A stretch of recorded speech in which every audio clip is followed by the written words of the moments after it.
What's up, everybody? My name is Josh Riel. I'm with the DC Comics co-publishers here at San Diego Comic-Con. What's up, guys? How you doing? Good. Everything's great. Yeah. Good. Thanks for coming on the show again. Obviously, the big thing to talk about right now is Rebirth is so good. Yes. What's your reaction to the fans' reactions of just, like, pretty much loving every book? Yeah, it's been off the chart, dude. I'll tell you that we had certain expectations going away, and the results have been way, way higher than anything we expected. We're seeing issue 2 numbers come in higher than issue 1, which is unheard of, and we're seeing the numbers kind of stabilize around issue 3 and 4. So the fans are eating it up, and it's great. It was a lot of hard work. It required our community of talent really pulling together, working in a collaborative way that they hadn't before to make the twice monthly shipping. But all the hard work has paid off. Yeah, it's been fantastic. Awesome. What about you? Oh, no, well, listen. What about you? I know you want to get a word in. Yeah, just one word. It's great. No, it's 2 words. Yeah. 3. No, actually, it's funny. We were joking with somebody before. We said we're sort of in uncharted territory. Yes. We've never had this much positive reaction and this great sales at the same time. Right. And as Jim was saying, I just can't reiterate enough about the amount of effort and time that's gone into this. I mean, we were at a point back in last October where we felt the audience was lagging and we weren't connecting properly with our fans again. And we all got together and we felt that this was the best way to reconnect. We thought about where the disconnect was, and we thought that what we felt is that the characters weren't addressing the core of who they were. Mm-hmm. And because of that, people couldn't relate to them. So, working with Jeff Johns, who has been doing this with the TV and movies, really trying to go down and distill the basics, essence of each one of our characters. He brought that sensibility with the talent pool we were working with, and we were able to really reposition our characters in a way that's excited the fan base in a way we haven't seen in years. Yeah. Uh-huh. Everyone kind of checked their egos at the door. Jeff worked with the writers for hours on end, kind of really deconstructing the mythology, the characters, and rebuilding them back up. So that hard work really paid off, and as you can tell from the sales, but also the reaction. People go, this is the character that I grew up with and loved, and they're seeing it in the stories themselves. No, totally. It's great that with Jeff moving on to his new role, he can sort of leave behind the magic of Rebirth, and it seems to have such a positive effect on all the books. Exactly. And so one thing I was actually really curious of is the New 52. Some things I actually really liked about it, and for example, Wonder Woman. That was my favorite New 52 book. Yeah. Brian Azzarello and Cliff Chang. But then in the new Wonder Woman book, she literally throws all of that continuity to the floor. It drops on the floor. So not necessarily. Oh, okay. No, right? Well, I guess that's what it seemed like in the Rebirth issue. Yes. But the question I'm getting at is, when you decided to do Rebirth, how did you decide what to keep, what to kind of move away, and what to embrace going forward? Sure. I would say top line. I mean, Rebirth is really taking New 52 and reconciling it within the continuity rather than another reboot overwriting what happened before. But specifically in regards to Wonder Woman, what I got out of that scene was it was a dramatic way for Greg and Liam and Nicola to show that, hey, what you've known about Wonder Woman might not necessarily be true. And that's a harder thing to do, which is to take all the disparate kind of origin stories and storylines and try to weave them together into a new whole. That's what I got out of it. And I think as fans go forward and see the storyline that's set in the contemporary times and then the year 1 story, you'll start seeing kind of all this kind of tied together, and he's going to paint a bigger picture that I feel will probably incorporate a lot of the stuff that you love and fans before you loved. And so I think they're taking a pretty ambitious take on it.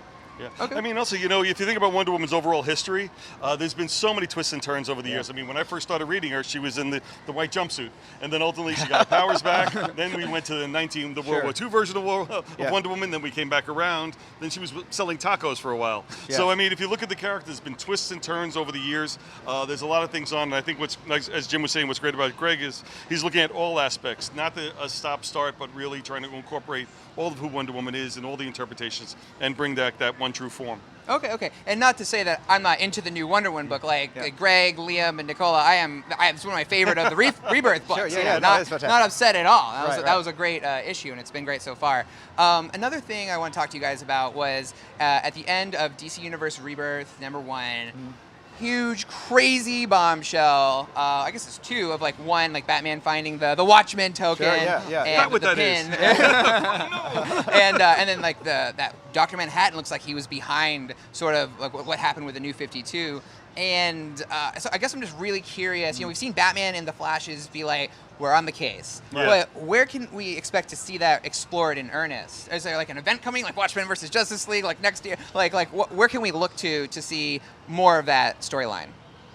Oh, you have the good answer for that one. Okay. Yeah, Well, listen, when we constructed Rebirth, we had a 2-year plan in place, and there still is a 2-year plan. So there's going to be a nice rollout of stories going forward, and a lot of twists and turns along the way. I mean, we didn't want to introduce everything right from the start, and we wanted to keep everybody hooked, because once you get past the excitement of number ones, we want to keep on bringing it back for month after month.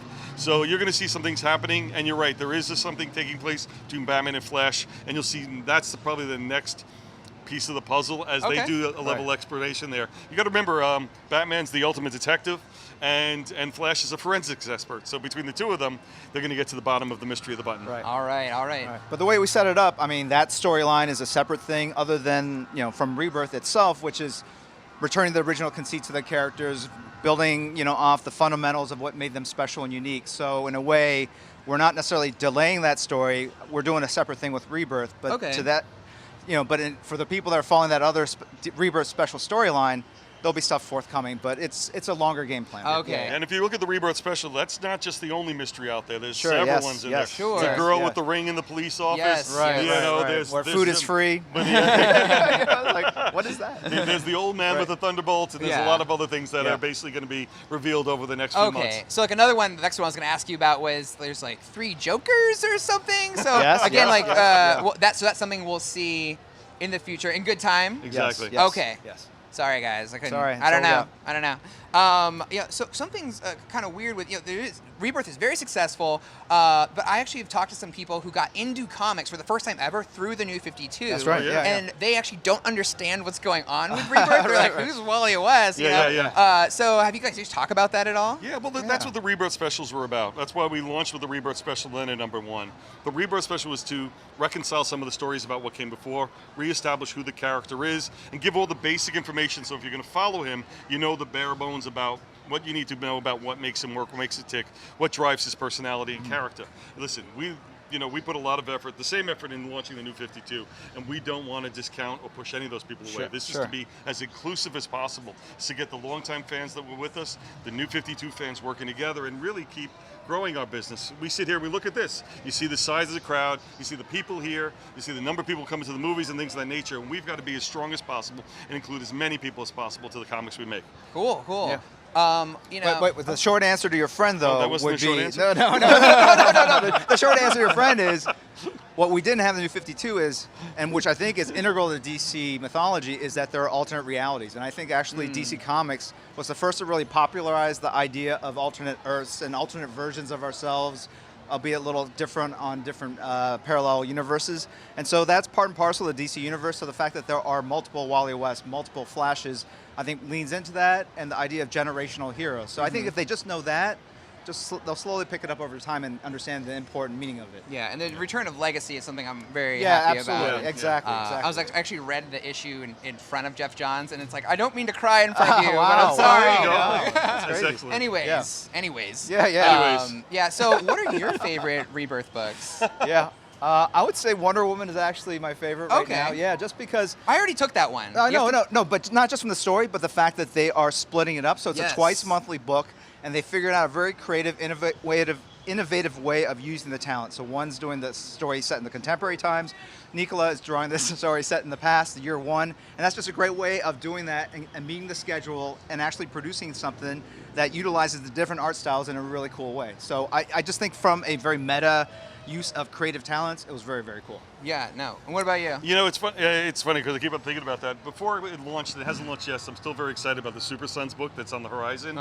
But taking that logic and coming back, I've actually been incredibly excited by what Pete Tomasi and team has been doing. Pat Gleason and team has been doing on Superman. It could have been a book about we were afraid that Jonathan Kent was going to take over, or that we'd lose the focus on Superman. But I think the way he's written it and building the son's relationship to his father is really, I don't know, it's shown a new facet, a new side of Superman we've never seen. And this is a 75-year-old plus character. And the fact that we're exploring him in a brand new way, but still being true to the past is I think, just the strength of the character, and just the strength of the team. No, totally. That is one of my favorite books as well. It's good to read a Superman book and have like my heart pulse and this warm feeling again. You know, it makes me feel really good. Guys, that is it for us. Thank you so much for coming back to the show. Oh, Thank you, man. Thanks for having us. That was a very quick 10 minutes. Yes, it is. Yes, it is. And for more on DC Comics, for more here at Comic-Con, keep it here on IGN.